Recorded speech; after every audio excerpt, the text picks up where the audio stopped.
Salut tout le monde. Dans cette vidéo, je veux bien vous montrer en fait la différence entre ChatGPT 3.5 et ChatGPT 4.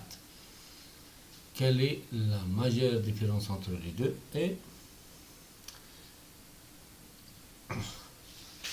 les deux, ça sert à quoi exactement?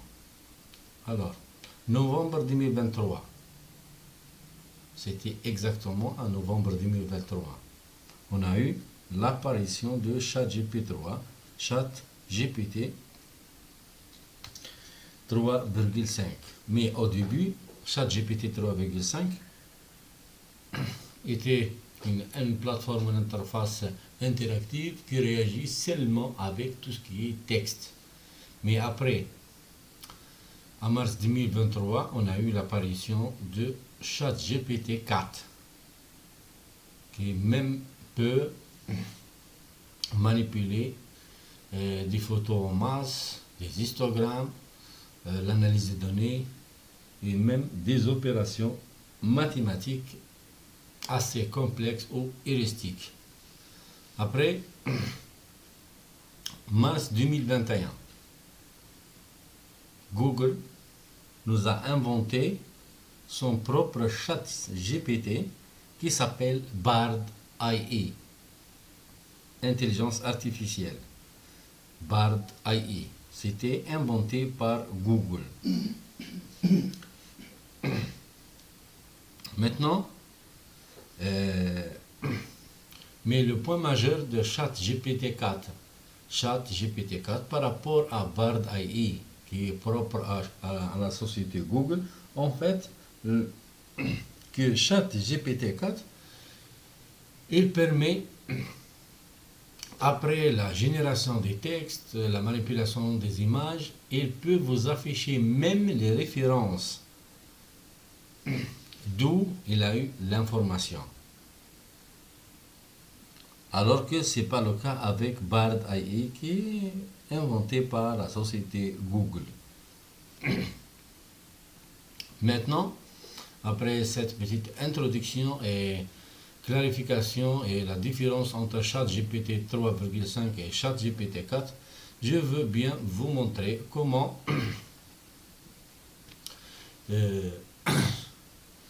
la société Google a inventé ce qu'on appelle un outil qui s'appelle Copilot. Google a inventé ce qu'on appelle un outil qui s'appelle Copilot. C'est à base de cet outil qu'on peut ajouter le ChatGPT à n'importe quel éditeur ou un petit logiciel tel que l'Adobe, tel que le PDF, tel que le Word et n'importe quel éditeur résidueux, c'est-à-dire n'importe quel langage de programmation. Tenons le cas, je veux bien vous montrer en fait comment nous allons ajouter le ChatGPT chez VS Code. Il vous suffit en fait de taper VS au niveau de votre système d'exploitation, c'est dans le cas où VS Code est installé. Donc vous aurez quelque chose comme ça. Vous passez directement ici, là où il y en a l'extension. Bon, dans notre cas, j'ai déjà installé EasyCode Copilot Chat.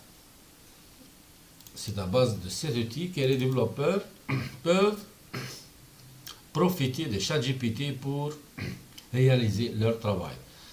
Mais dans le cas où il n'est pas installé, il suffit de taper ChatGPT comme ça. Il va vous afficher une multitude ou grande quantité de ChatGPT. Mais pour vous, en fait, pour chercher à installer cet outil chez vous, donc vous devez chercher le ChatGPT Easy.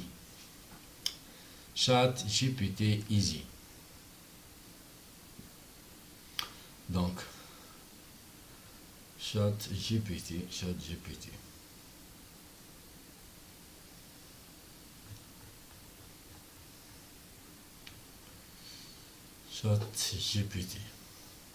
Donc, dans notre cas ici, ça ne s'affiche pas parce que c'est déjà, voilà, dans notre cas, c'est déjà installé. C'est comme ça. Voilà. Donc, c'est ça là. Donc, il suffit de Tapez comme ça. Et voilà, donc c'est déjà installé. Pour moi, c'est déjà installé. EasyCode IE, c'est déjà installé. Donc,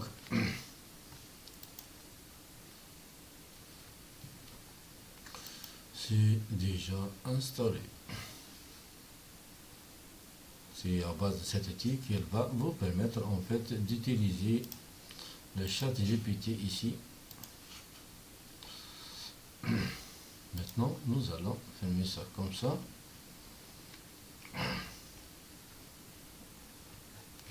Et vous pouvez utiliser ChatGPT EasyCode. Voilà, donc vous cherchez quelque chose. Donc,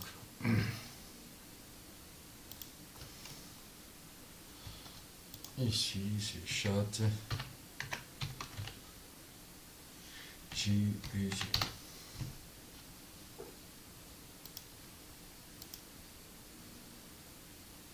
C'est ça là, voilà, donc vous cliquez ici dans cette icône pour vous afficher l'interface là où vous allez essayer. Donc, n'importe quel développeur doit procéder comme suit. Donc, vous avez déjà l'éditeur VS Code qui va vous permettre de réaliser des programmes.